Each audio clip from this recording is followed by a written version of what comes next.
Hello, guys. Summer has definitely arrived in Korea. It's been hovering around 30 degrees most days lately.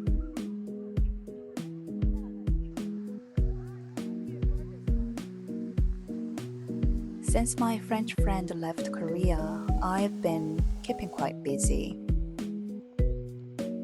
I spend time with my family and friends.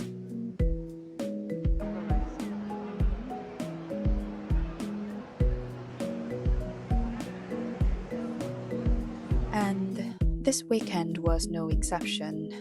I went to the office to help another team, bought some flowers, went to a tennis lesson,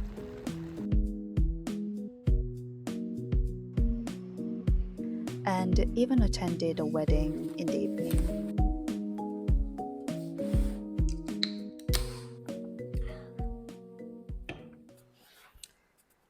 And somehow it's already Sunday morning. I don't have any big plans today. I think I'll just have a quiet day at home. I also thought this might be a good chance to share a few little updates from my life lately. As summer arrived, I found myself picking up a few things I'd been meaning to replace, especially because I'd left quite a few things behind when I moved back from London.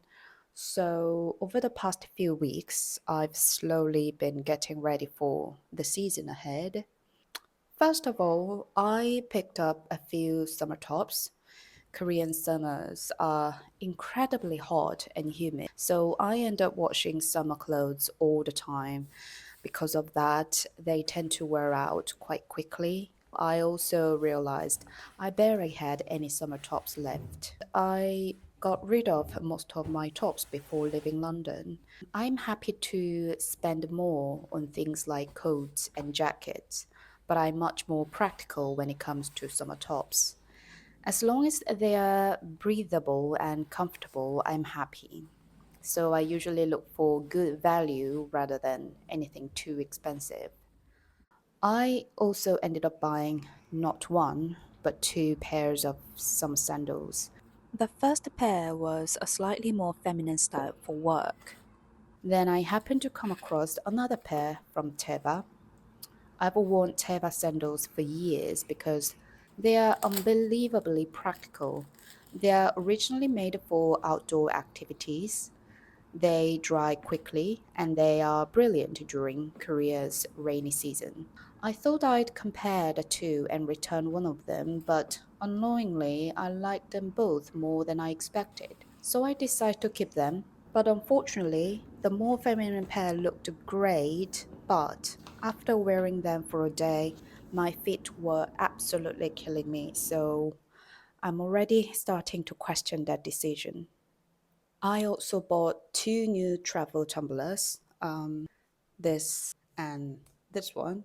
The first one has a ceramic lining. I usually drink flat white, so I was looking for something around 300 milliliters that wasn't stainless steel. And as you can see inside ceramic, not stainless, it does look like it's meant for children, but I don't care. If it suits my routine, that's all that matters. And the other one is made from silicone and folds down when it's empty. Like, I thought it'd be useful on days when I want to carry extra water with me. So I like that it doesn't take up much space once I'm done using it. I bought three bag organizers from Samolga.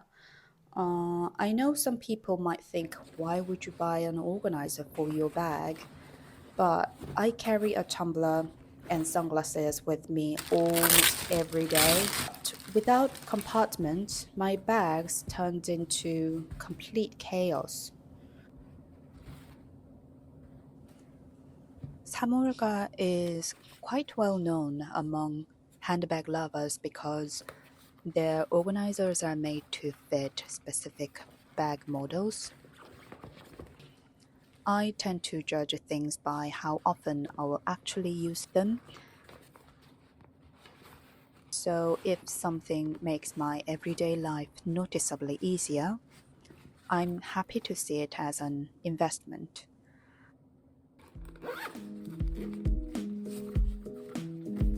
I picked up organizers for my Longshan backpack, my Longshan Le Pliage,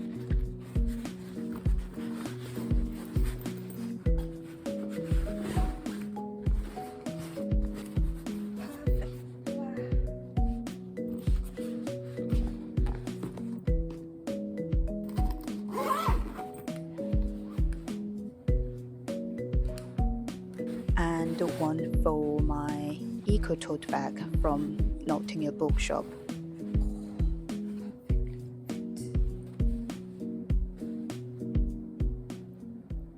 And I've actually been buying quite a lot English books recently.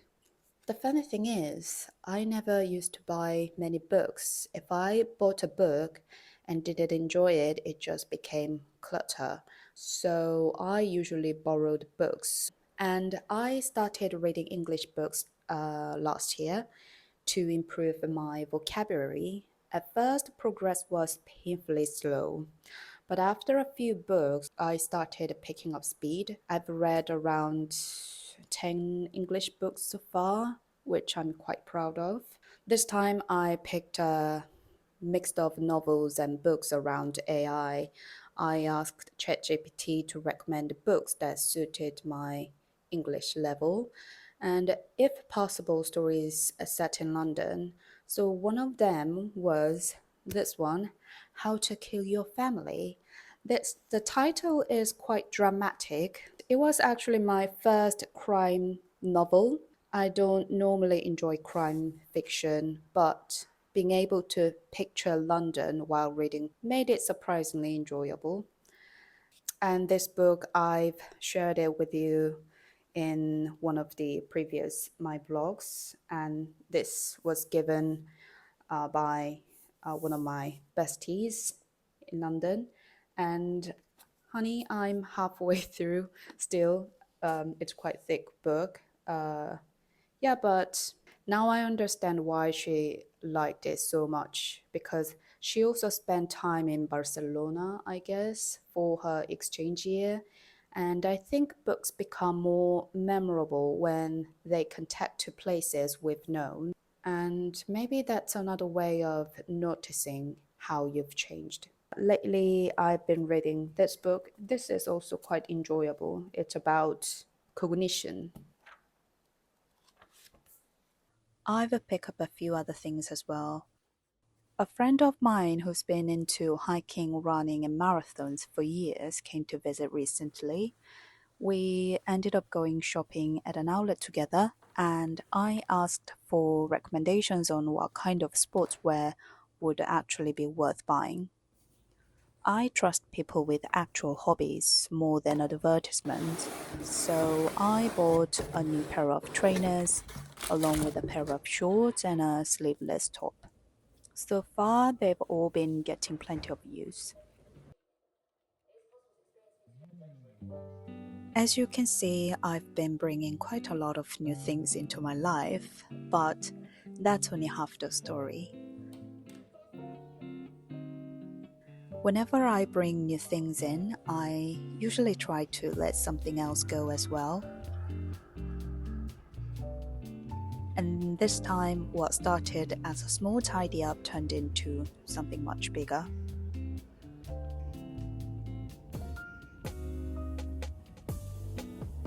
While cleaning things out and bringing new things in, I realized my taste have definitely changed over the years. But the way I choose what to keep and what to bring into my life hasn't really changed.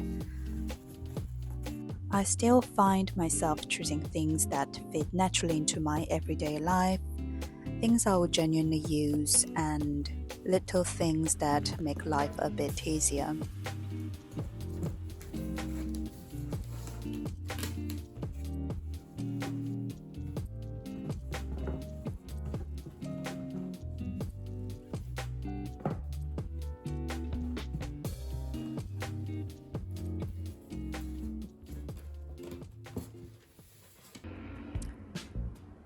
Maybe that's why this didn't feel like a shopping haul or a clear out.